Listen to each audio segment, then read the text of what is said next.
C'est le moment revient sur ces séquences de séries qui nous ont marqués. Une mort brutale, des adieux déchirants ou un simple dialogue. Des séquences dont on se rappellera toujours. On pourrait les raconter encore et encore avec la même émotion. Vous vous souvenez? C'est le moment où... If the apocalypse comes, beat me. I am the danger. You have to go back, kid. Winter is coming. Everybody lies. Come at the cave, you best not miss. Épisode un peu spécial puisqu'il ne s'agit pas de mon moment, mais de celui d'un invité. S'il est un adepte des 3T, c'est moins parce qu'il serait fan du boys band des neveux de Michael Jackson que pour sa plume qu'il égrène dans Télérama. Musicalement, il faudrait davantage chercher du côté des marching bands de la Nouvelle-Orléans. Il est celui qui se demande comment on écrit, joue et tourne une série. Dans une trilogie créée, incarnée et réalisée, il s'efface derrière la parole de celles et ceux qui font les séries, devant ou derrière la caméra, sur le plateau ou dans une salle d'écriture. Avec un très joli sens du casting, on traverse ainsi les séries américaines et européennes, les sitcoms et les drames, du network ou du câble. 3 livres pour avoir une expérience totale de la production d'une série. Il aime aussi se réunir en cercle pour débattre sur Canal+, se poser devant un match de la NBA car il n'y a pas que les séries dans la vie, et rappeler régulièrement que The Leftovers n'a remporté aucune récompense. Alors on sort sa plus belle collection de t-shirts, on relit les anciens numéros du magazine Générique, on se rappelle que saison 1 épisode 1 était une émission du Move, on toque à la fenêtre de Dawson pour accueillir Pierre Langlais. Bonjour Pierre. Bonjour, merci beaucoup. On est passé à 4T à Télérama maintenant et c'est l'inflation. On gagne de plus en plus de T, mais maintenant j'espère en mettre des 4. Mais 3 c'est bien aussi, et puis sinon la blague elle marche pas avec la 4T.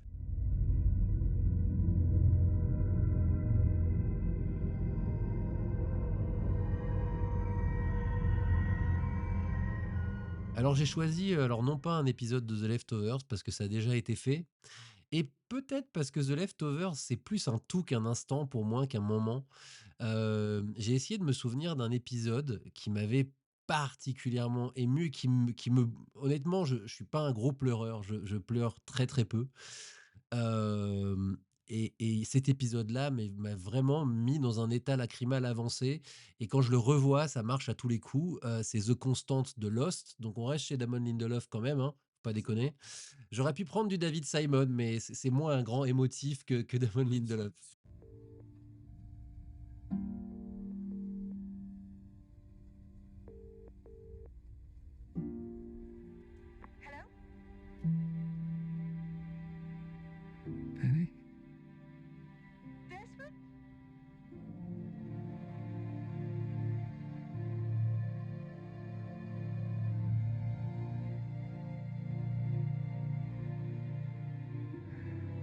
Penny?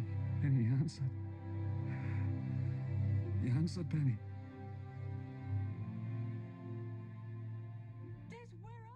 Donc cet épisode 5, saison 4, qui pour ceux qui ne l'auraient pas vu, alors c'est difficile de résumer le truc, hein, parce que comme souvent dans Lost, ça part dans tous les sens, mais met en scène principalement ce cher Desmond, qui, allez pour la faire courte, est sur un bateau au large de l'île et est confronté à une drôle de maladie, qui vous propulse, de manière assez aléatoire dans le passé. À coup d'aller-retour qui, au fur et à mesure, vous tuent. Font pisser le sang par le nez et puis en gros, mindfuck, hein, comme on dirait en bon anglais. Donc c'est presque une maladie lostienne, hein, par définition, pour s'en sortir, heureusement Desmond a cette info, il faut trouver une constante, d'où le titre de l'épisode, et la constante de notre ami Desmond, c'est son amoureuse Penny. Il va falloir trouver un moyen de se souvenir de Penny quelque part. Et ça va se faire dans un épisode qui est à la fois complètement dingue d'un point de vue de la structure narrative, parce que le personnage, c'est marrant, ça me fait penser maintenant à Loki qui en saison 2 a son personnage qui saute comme ça en permanence. Et c'est un peu ce genre de mécanique-là. Le personnage est brinque-ballé entre l'île, on n'y pense presque plus. On n'est plus dans les enjeux de savoir où ils sont, où ils vont et comment ils vont s'en sortir, mais on est dans la pure survie. Et finalement, ça résume bien Lost, parce que Lost, c'est une série de survie dont finalement le principal enjeu est émotionnel, et de savoir qui on est, d'où on vient et d'accepter in fine où on va finir, c'est-à-dire dans l'au-delà, quelle que soit la nature de l'au-delà d'ailleurs. Et donc on est confronté, en plus de ça, à quelque chose qui est évidemment important dans Lost, mais qui je crois là est propulsé au degré d'hyper rom-com, non, d'hyper romance, parce que l'enjeu est amoureux. Alors, une des grandes tortures de Desmond, c'est de savoir comment Penny a accueilli sa disparition. Et donc, ce qui va se passer dans cet épisode-là, en plus, il y a une révélation, c'est de réaliser qu'en fait, Penny n'a pas du tout abandonné Desmond et qu'elle le cherche désespérément. Ça me fait chialer rien que de le dire.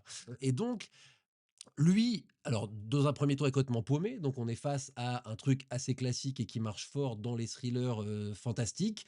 C'est-à-dire, on ne sait pas où on est, où est le haut, le bas, la gauche, la droite. Et comme lui, on est complètement paumé.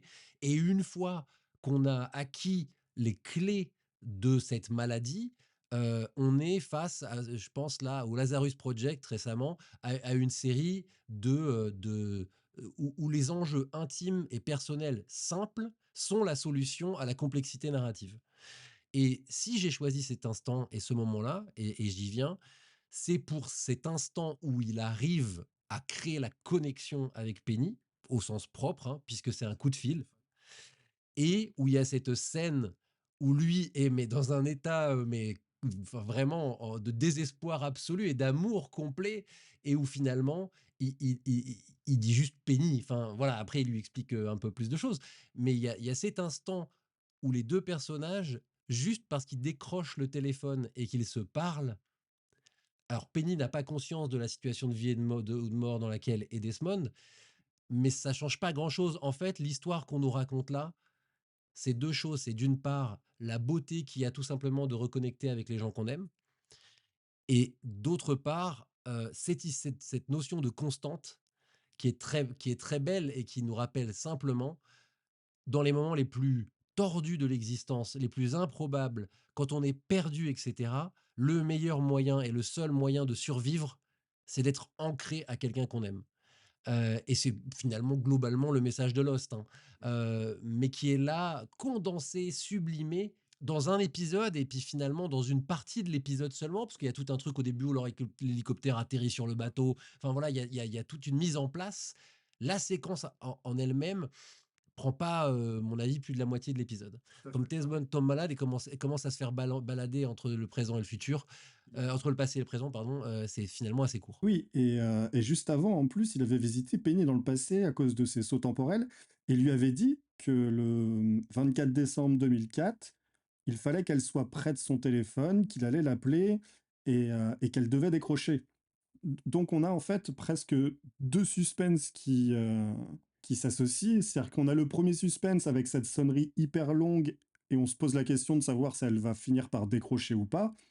Et lorsqu'elle décroche finalement, il y a ce second suspense. Est-ce qu'elle va jouer le jeu ou pas? Et quand on comprend qu'effectivement, comme tu disais, elle ne l'a pas abandonné, que ça fait 3 ans qu'elle cherche Desmond, là, l'émotion est hyper forte.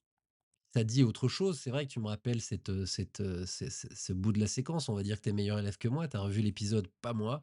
Mais je voulais rester dans la pure émotion plutôt que d'y retourner. It doesn't make any sense to me. But 8 years from now, I need to call you, and I can't call you if I don't have your number. What? Look, Penny, just give me your number.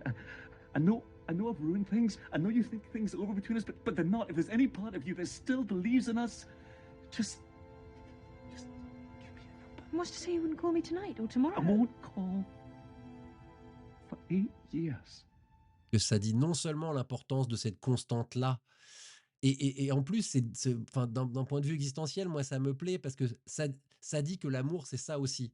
J'avais récemment un débat sur les comédies romantiques où je disais ouais, il y a trop d'histoires où l'amour est un truc sublimé, magique, etc. Et en fait, l'amour, c'est aussi une constante.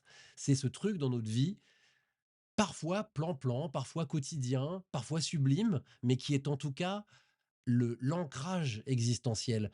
Et ça tient aussi à quoi? Ça tient aussi à je te crois. Dieu sait que cette phrase je te crois aujourd'hui est lourde de sens sur plein de sujets, mais c'est aussi ça. En gros, c'est mon mec Desmond m'a dit les trucs les plus improbables possibles, je le prends pour un fou ou je le crois même dans l'absurde et dans le fantastique. Et évidemment, c'est évidemment un motif de série fantastique régulièrement. C'est bah en fait, est-ce qu'on fait le saut, est-ce qu'on accepte qu'on est dans un monde fantastique? La question se pose aujourd'hui si on était confronté comme Penny à ce genre de truc-là. Est-ce qu'on dirait, écoute, t'es mignon chéri, mais fous-toi de ma gueule, retourne avec ta maîtresse, j'en sais rien.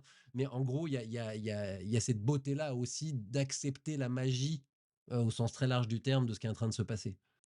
J'aime bien que tu rappelles que Lost est finalement une série basée sur l'émotion parce que j'ai l'impression qu'après elle, la plupart des séries high concept l'ont oublié.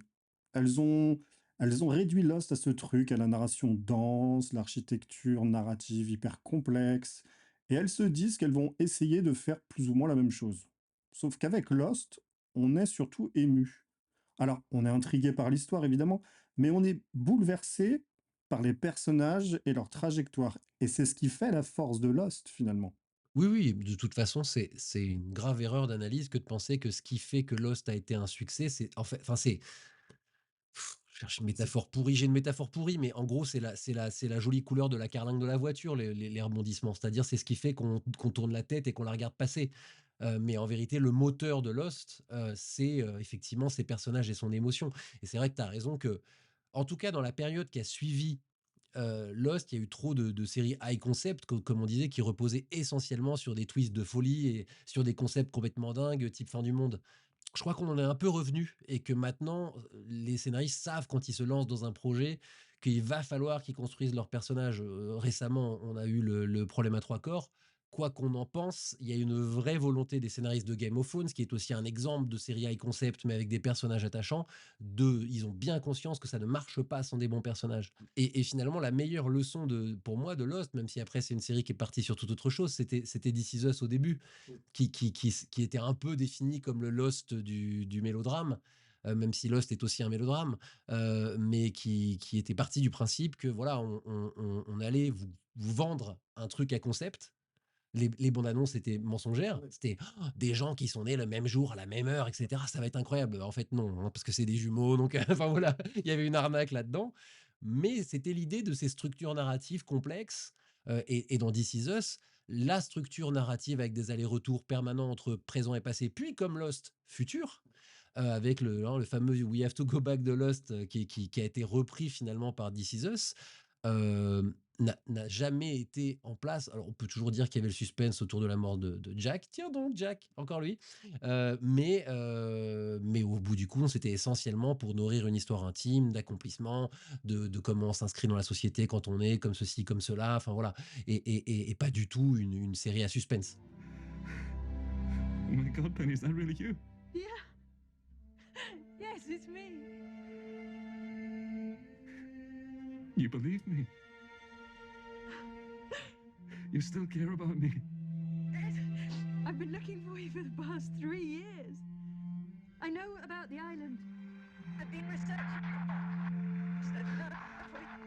And then when I spoke to your friend Charlie, that's when I knew you were still alive. That's when I knew I wasn't crazy. Ce qui est fou, c'est que, mais comme souvent avec Lindelof, je pense que si on avait vraiment un exercice à écrire sur cet épisode, on trouverait encore plein de choses. On est en fait, c'est une histoire existentielle, et les rebondissements qui sont présents dans cet épisode-là ne sont autres que les remous du cerveau de Desmond, en fait. Potentiellement, d'ailleurs, on ne sort pas de la tête de Desmond, on est dedans. C'est pas forcément un voyage physique. Oui, oui. D'ailleurs, on le voit avec la souris quand Desmond va voir Faraday dans le passé avant leur rencontre sur l'île. Ils font le test d'un voyage dans le temps avec une souris, mais elle ne bouge pas, elle ne disparaît pas, elle a seulement perdu connaissance. C'est sa conscience qui se déplace dans le temps, c'est pas un acte physique. Donc, C'est un voyage intérieur. Donc on est en mesure de dire que finalement, c'est presque une réflexion de Desmond avec lui-même. Alors même s'il y a quand même un élément de fantastique, c'est qu'il y a un contact qui s'établit in fine, qui lui est bien réel. En fait, ce serait presque un épisode, je vais pas rentrer trop dans mon intimité à moi, mais qui ressemble à ce coup de fil qu'on peut passer à celle ou à celui qu'on aime, quand on est loin de la maison, dans une chambre d'hôtel par exemple, et qu'on se sent un peu seul, qu'on se sent un peu perdu, et qu'on oublie. Et il y a des gens très solides, hein, qui sont capables de, quel que soit l'endroit, l'heure à laquelle ils sont, de se servir de cette constante de manière intime et intérieure. Il y en a d'autres qui ont besoin de prendre leur téléphone et d'appeler. Et en fait, et il y en a plein qui l'ont dit, hein, Stevie Wonder, Gilbert Montagnier, hein, n'est-ce pas? Et c'est important de prendre le téléphone et de passer un coup de fil. C'est ce genre de récit tout simple que raconte Lindelof, mais c'est encore une fois là, une des grandes forces de Lindelof, c'est sous des récits qui peuvent paraître extrêmement alambiqués, poser des questions d'une simplicité désarmante. Tu te souviens du moment où tu as découvert l'épisode? Ouais, c'était une époque, on va pas se mentir, hein, où clairement on avait le torrent facile. Et franchement, c'est une des séries Lost où on n'attendait pas autre chose que le lendemain de la diffusion américaine. Et donc, oui, oui, moi je pense que je l'ai vu dans mon studio de la rue d'Aupoul, dans le 19e arrondissement, à côté des Buttes-Chaumont, où j'habitais à l'époque, sur mon écran d'ordinateur, qui était un écran fixe, enfin un ordi de bureau, quoi. C'est ça qui est fou, c'est que j'ai l'impression de l'avoir vu 10 000 fois cet épisode. En fait, je pense que en entier, j'ai dû le voir 2, 3 fois max. Après, je pense que la scène où il décroche le téléphone, ça coûte moins cher que d'acheter du sérum Phi, hein, tu te remets la scène et hop, c'est parti pour une larmichette. Et il y a plein de moments hyper marquants dans Lost, mais en fait, quand j'ai pensé à Lost, c'est celle-là qui me vient tout de suite. Je suis pas loin de penser, je même pas, c'est même pas, je suis pas loin de penser, c'est le meilleur épisode de Lost. Tu parlais de Lost comme de la série dont on attendait les épisodes chaque semaine. C'est quelque chose que l'on a un peu perdu aujourd'hui, non? Oui, c'est fort probable. On l'a retrouvé avec Game of Thrones, hein. Il y a eu ce même genre d'enjeu-là. La seule différence majeure, ça peut arriver sur des grosses séries, alors évidemment hors Netflix, hein, ça peut arriver, mais maintenant il y a plus cet effet il y a moins d'impatience, je trouve, et puis le désir est presque écrasé par la pression. Alors après, c'est parce qu'on est, c'est nos métiers, et donc il y a aussi cette importance d'aller vite voir l'épisode pour voir s'il faut écrire dessus ou pas. C'est aussi, il faut s'en souvenir, mais alors là, je parle vraiment en tant que journaliste, une époque où, aujourd'hui, toutes les séries qui sont diffusées en France, on a quand même souvent des accès en amont. Et à l'époque, c'était encore très rare parce qu'en Lost arrivait, entre 6 mois et 1 an après sur TF1, je pen 6 mois, je crois que c'était c'était plutôt l'été, c'était diffusé l'été, alors que c'était, plutôt l'hiver, ou le début du printemps aux États-Unis. Enfin, en tout cas, de la rentrée jusque puisque c'était des longues saisons. Et donc, il y avait ça de différent. On n'est plus du tout dans le même monde. C'est un monde qui révolue, qui est un monde de peu de séries et du coup de beaucoup plus d'impatience parce que chaque série était plus précieuse. Et voilà. Donc ouais, c'est comme ça qu'on découvrait. Je pense qu'il faut être faut être un peu généreux, se dire que c'est pas plus mal qu'on soit aujourd'hui à une époque où bah en fait l'accessibilité aux séries est plus grande, et où il est honnêtement plus nécessaire de pirater. Je crois qu'il y a tellement d'offres, il y a tellement de choses qui arrivent que, à moins de vouloir faire des économies, hein, ça c'est un autre problème, mais la culture n'est pas gratuite. L'accessibilité n'est plus un problème. Voilà, on peut plus dire que les vraies séries essentielles sont invisibles, il en reste, mais elles sont quand même minoritaires. L'immense majorité des séries essentielles du présent, j'entends, hein, les archives, c'est encore autre chose. On ne rappellera pas que Rectify n'est encore disponible sur aucune plateforme. Voilà, et par exemple, au hasard, même si je crois qu'ils sont achetables en ligne, les épisodes, donc quoi qu'il en soit, vous pouvez vous l'acheter légalement, cette série-là. Mais bon, voilà, donc c'était effectivement une autre époque où peut-être que la rareté de nos émotions fortes les rendait d'autant plus fortes. Et si tu devais résumer ce moment en une seule phrase? La chialence, totale. Merci Pierre. Merci.